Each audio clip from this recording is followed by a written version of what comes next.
Welcome to Bible Study with Fred. I'm reading and discussing, commenting on the book of Job. I hope that if you're of a mind, you might purchase a copy of my comments from Amazon.com in a paperback or Kindle form, or just follow me here and subscribe to my channel. We're in the Job chapter 38, and God is talking directly to Job. I hope you'll listen to my previous video or an audio about this, and we're going to pick it up here right in 38, verse 4 through 11 this time.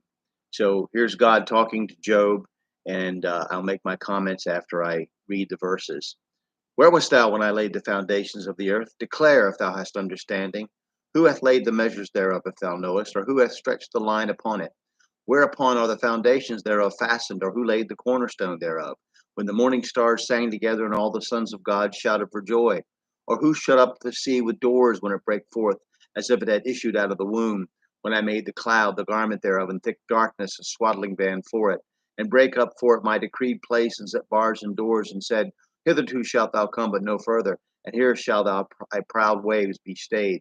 Now, there are several ways of looking at what verse 4 actually says, but generally one meaning. God is saying to Job, where were you when I created the earth?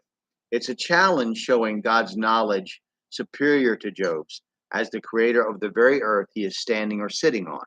In historical scholarship, there is what is called a primary source. That's usually a first-hand eyewitness account or an interview with an eyewitness. The book of Genesis represents an eyewitness account of creation and the first half of human history by the one who created and oversaw it, with Moses as the interviewer or amanuensis, secretary. It's a primary source in contrast to what 19th century preacher DeWitt Talmage, who my grandfather was named after, called in the sermon, The Guess of Evolution.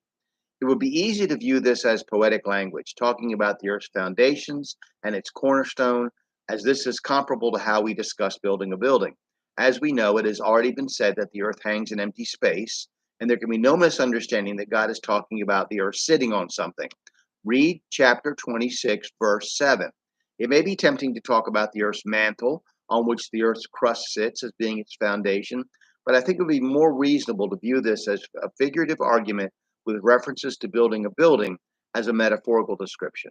It is not God's purpose here to give a science lesson, but to make a point about his sovereignty and Job's ignorance. Verse 7 reveals something interesting. The terms morning stars and the sons of God are synonymous, perhaps. Jesus Christ is the bright and morning star, Revelation 22:16.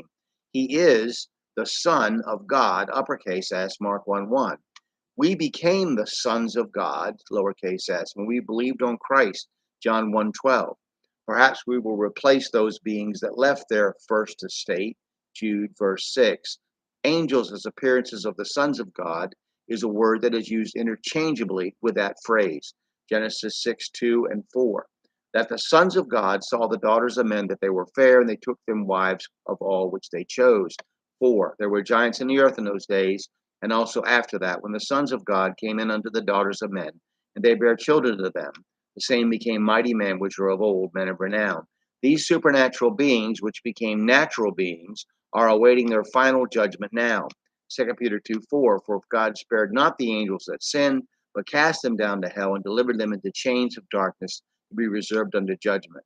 While the following verse may be a reference to future events, if it is a reference to past events, then by cross-referencing, one might assume that chapter 12 of Revelation is a summary of spiritual events in history.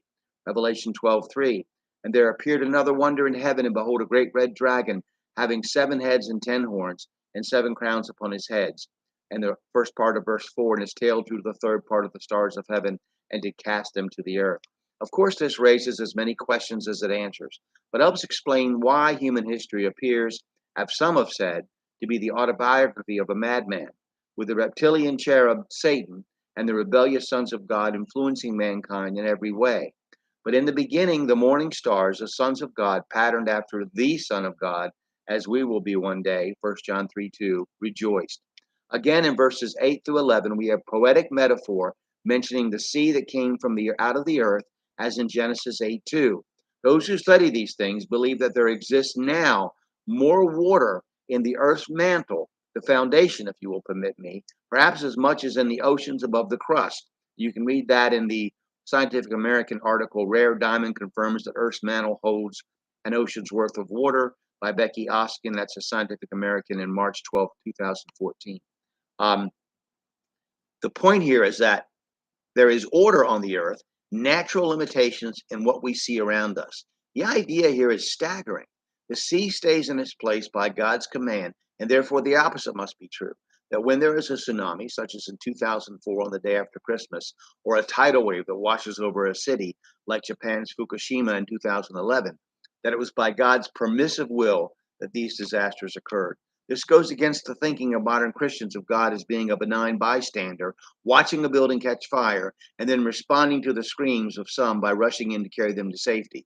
It suggests that God built the building, placed the people in it, set the fire, or gave permission for it to be set by Satan, and then saved whom he chose.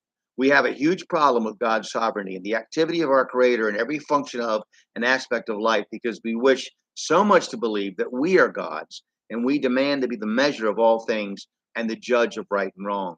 God has enlightened Job somewhat to his sovereign authority and dominion and rule over nature and indeed over all creation.